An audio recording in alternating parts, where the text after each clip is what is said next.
What is going on, everybody? Welcome back to another episode of Countdown Scouting Network. I'm your host, Joey Garcia, and today we are going to break down the entire interior offensive line ranking that I have. I have 20 guys on here. I know there's a lot more in this draft class. This is the 20 that I'm at least fairly familiar with, so I could put them in a ranking and everything like that. There are two tackles on this list that I don't think I know when we went over the tackle class, we said, oh, this guy might be able to slide inside, like a Graham Barton, Troy Fatenow, and a few other guys. We said, oh, they can probably slide inside. But these guys, I really think they're going to have to start inside. I don't think that they have the frame or the athleticism to be on the outside. So let's go ahead and get into it. This is not going to be as I'm talking for a while right now, but it's not going to be as in depth of reviewing the players as we were doing with the running backs and the wide receivers and whatnot. Just because a lot of it is kind of the same things with just a little bit of nuance in there. So let's go ahead and get started. We got Javion Cohen from Miami.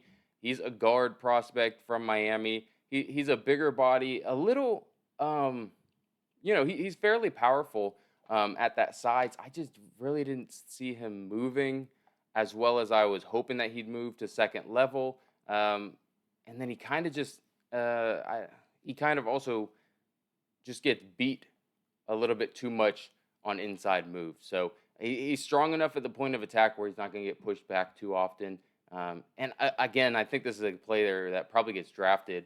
I need to see his kind of instincts improve a little bit more where he's not getting beat on counter moves as much. I don't really care too much about going up towards second level unless he can learn how to snap. If he can snap, that's nothing to really worry about for me. Next, we've got Trevor Keegan from Michigan, and this is a guy I really like. I like him as a person. Everything that I hear about him is fantastic. I don't think he's that strong of a player. He doesn't have a strength, something that I'm going to put my hat on. He's good at this skill. He's a phenomenal with intelligence and blitz pickup. He's a great lateral mover. He's strong at the point of attack. I don't really see any of that with him. In my opinion, he was just an average Power 5 starter, which is fine. It's just in the NFL, I don't know if he can stick to being anything other than like a Lester Cotton from Alabama was when he came out a couple years ago, where he's just kind of a swing interior player. That's kind of what I see with him. Andrew Rhyme. Andrew Rhyme is a center prospect that I think has good movement skills. He moves well to the second level. His snaps are good. He's not the most powerful guy, but he's got a big enough body. I think he's like 310, 315. My only thing is I feel like he's a little bit tall for the center position. I feel like if he's going up against like these powerful zero techs that they might get up underneath him. But maybe not. Maybe that's just me. I didn't see it on tape. I just watching him. Sometimes he kind of shoots straight up in the kind of shoots straight up after snapping the ball in pass protection. But he's a guy I think he can play all three spots on the interior. Again, he's one of those guys. He moves fairly well, but he's not someone that really has a strong part of his game where I'm saying that's what I'm putting my money on. Next, we have a tackle from Louisiana Lafayette, Nathan Thomas. I'm moving him inside to guard. I think he's a little bit of a liability, I would say, with his athleticism. His feet are a little too slow. His hands don't shoot as much. I don't know what his size is as in arm length or height or anything like that, but I don't really care. I think he's someone that he doesn't move laterally well. I think he's someone that's going to be a guard, something like and I don't think he can be in a zone scheme. I think it has to be a gap scheme. So he's strong enough at the point of attack, at least from what I could tell. And he was an okay pass protector at the tackle spot at this lower level, but moving into guard, I think he'll be an adequate pass blocker. But definitely, I think he can help in the run game. I think that's probably his strongest suit. But it wasn't like dominating at Louisiana or anything like that. So I wouldn't say I would expect him to move into guard and be a Pro Bowler. So I still got a day 3 pick on him, like a sixth, seventh round pick, something like that, to be a developmental guard at the next level. Here, I can kind of put both of these guys together. They just Layden Robinson from Texas A&M and Kingsley Aguakin from Florida are two guys that just disappointed me. I had them both top 5 on my summer scouting list.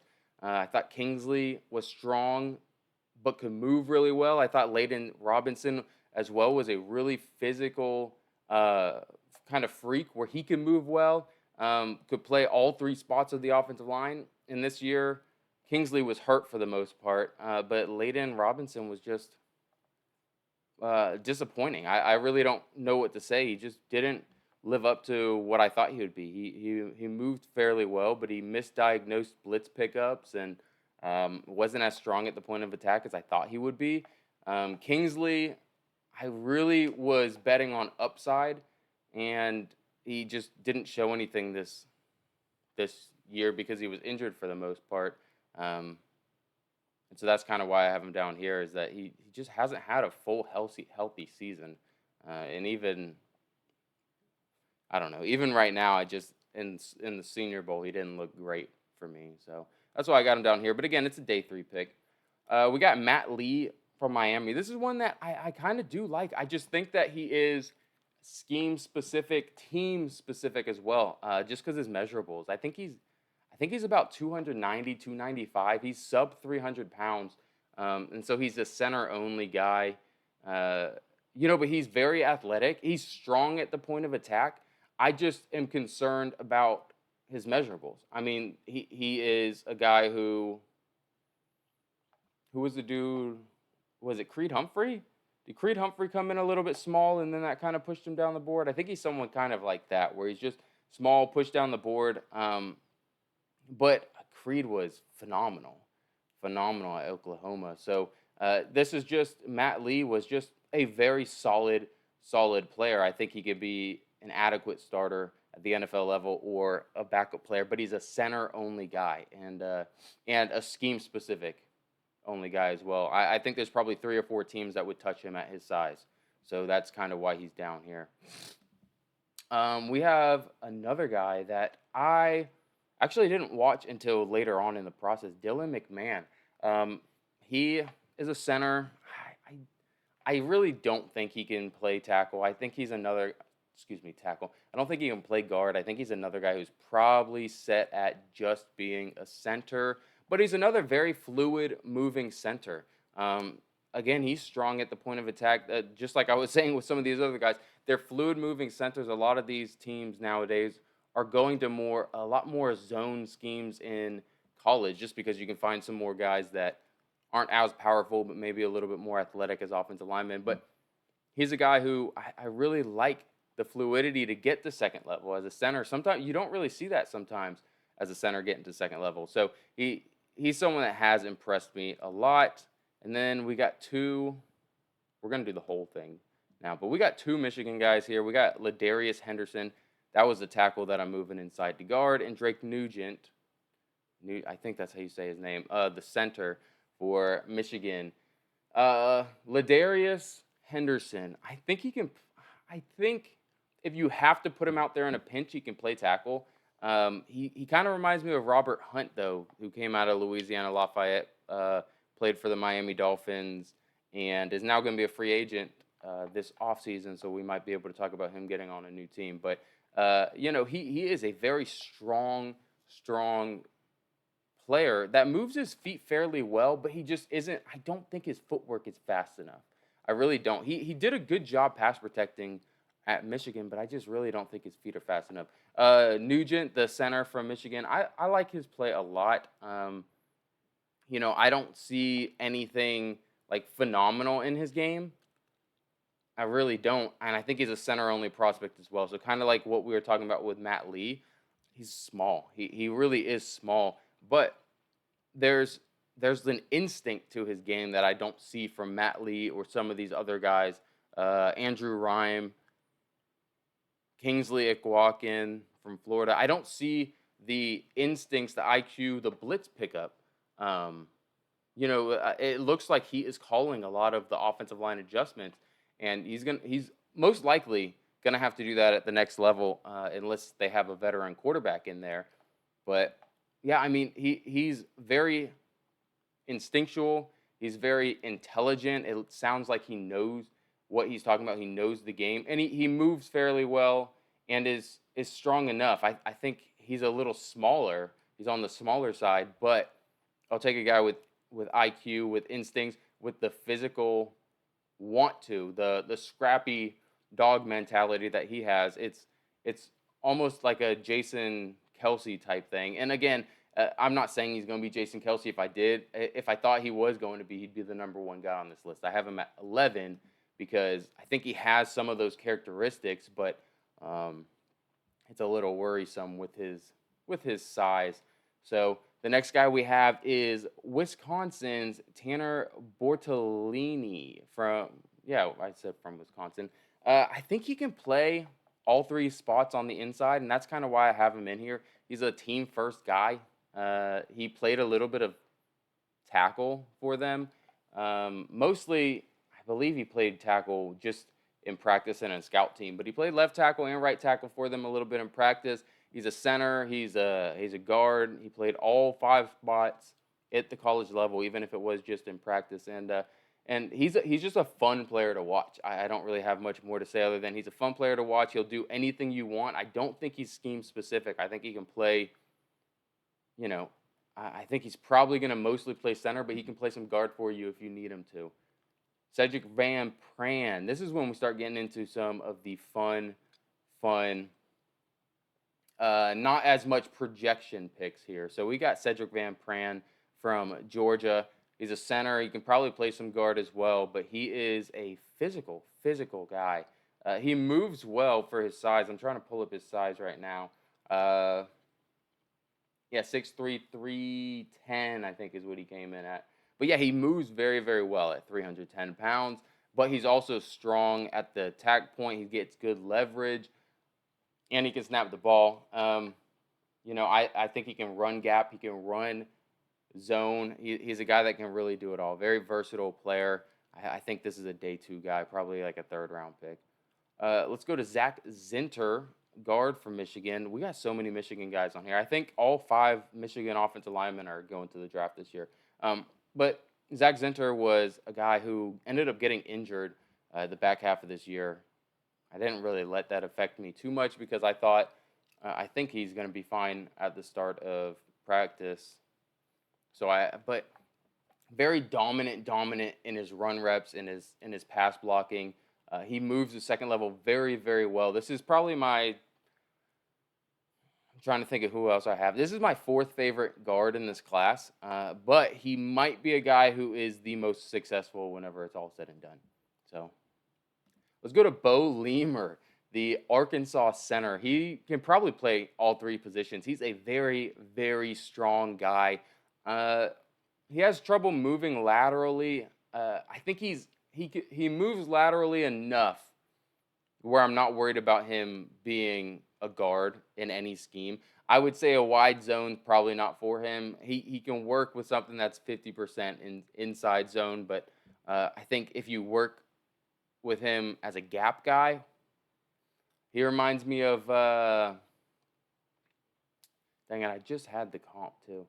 That's okay. But again, he's a banger, man. He's very strong. He's got a good base. Whenever you try to bull rush him, you're not going to bull rush this guy. And he can move the line of scrimmage and reset the line of scrimmage in the run game, which is amazing for you to be able to do. Next, we got Mason McCormick. Again, another late add to this list. I had to go back and watch this guy. Very, very athletic. I don't know if he can play center. I think he's just a guard. But, man, oh, man. He is very, very athletic. Very, very athletic. I don't know if, he looks strong enough in his tape, but I don't know if, being at this lower level, if he's going to be able to make that jump with his strength. I think it's good. I think it's fine. I think it's adequate. But his movement skills are phenomenal. I mean, phenomenal movement skills. He can play left side, he can play right side. Um, and it's just there's so many teams in this league now that are starting to go towards more athletic guard play because they want to be able to hit bubble screens. They want to be able to do quick pitches with these athletic running backs and everything like that. And they want their guards to be able to get out in space. Mason McCormick is that guy. Mason McCormick can get out in space. Next, let's go to top 5. Let's show all 5, baby.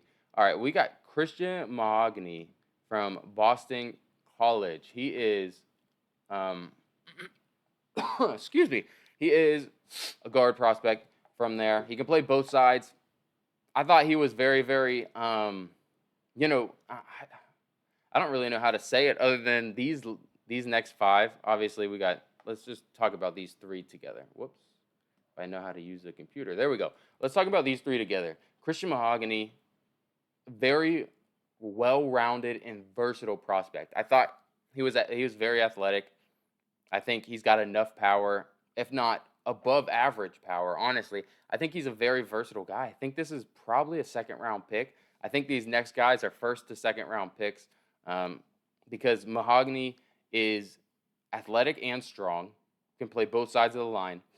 Christian Haynes isn't as strong as I really wanted him to be. Again, he's another guy who was in my top 5 summer scouting series. He wasn't as strong this year as I thought he would be, but he's very athletic, and someone's going to bring him in and mold him to be what they want. I think he's got all the traits that you really are looking for. He just needs a little bit of tweaking, a little bit of coaching, and I think he's a guy who's very coachable. And then Cooper Beebe, man. I think he came in very short. I think he's 6'2", but he's got okay arm length and everything like that. So I think in a pinch, maybe a 2 to 3 game series, he can play left tackle for you. But that arm size is just a little concerning. That's why I got him in here at guard. He also played a lot of guard. And yeah, he's a great guard prospect. I think you could teach him how to snap, and he can also play some center for you if you really need him to. But he's 6'2", 320 pounds, and moves very, very, very well. He doesn't have those long strides, obviously, because he's only 6'2", compared to some of these other big body athletic guys that are playing tackle. So he's gonna be an interior guy for you. But man, oh man, he moves so well at his size. I know we talked about who do we talk about? Ladarius Henderson as a Robert Hunt. I've been watching Robert Hunt stuff. Cooper Beebe also reminds me of Robert Hunt, but a more filled out Robert Hunt. Ladarius Henderson reminds me of what Robert Hunt was as a prospect. Cooper Beebe reminds me of what Robert Hunt is right now going into free agency. So a little bit different levels to it, but just big guys that can move, man. Big guys that can move. Zach Frazier, West Virginia center, super athletic center. Again, calls out blitzes very well. I kind of feel like he was the one calling a lot of the passing offensive line adjustments. He is physical at the line of scrimmage too, and he just moves so well. As a center, being able to pull as a center, someone that can snap the ball and then also pull and go kick out guys on traps, which is things that he can do on sweeps. It's crazy to be able to see a center that can do that kind of stuff. So he's extremely versatile. I don't see him making it outside the top 50. I really don't. I wouldn't be surprised if he was a first-round pick, but centers are not usually highly regarded with first-round capital. I will say that. And then Jackson Powers Johnson from Oregon. Everyone knew he was going to be the number 1 guy. He is, I mean, he's bigger than Cooper Beebe is. More athletic. Probably not more athletic than Cooper Beebe. I won't say that. But he's bigger than Cooper Beebe. He is extremely powerful. He can play the guard spots, but when you got a center like this that can reset the line of scrimmage better than Bo Lemer, I think he's stronger than Bo Lemer. I think he's almost as athletic as Cooper Beebe is. And Christian Haynes, I think he's a day 1 starter. He's someone that it kind of disappoints me. I didn't get to watch as much of his tape as I wanted to going into this, but Man, oh man, the tape that I did watch, he just dominates. He's a guy who, if you told me he was picked in the top 10, I would not be surprised based on his tape. Now, his position and everything like that, I get it. I understand why he wouldn't be picked in the top 10. But this is one of my favorite prospects I've got to scout so far in this entire cycle. So that's saying something because I got to watch Marvin Harrison Jr. and some fun running backs and a lot of good tight ends. So that's all I got for you guys today. I appreciate you guys sticking in. I know this one's probably a little bit longer, but I wanted to get through all 20 today. I didn't want to split it up into a two-parter. So if you did enjoy, go ahead and leave a like button and subscribe. And if you have any other guys that I missed, because I know there's a lot of other guys I missed, go ahead and put them down in the comment section below. Have a good day. Peace.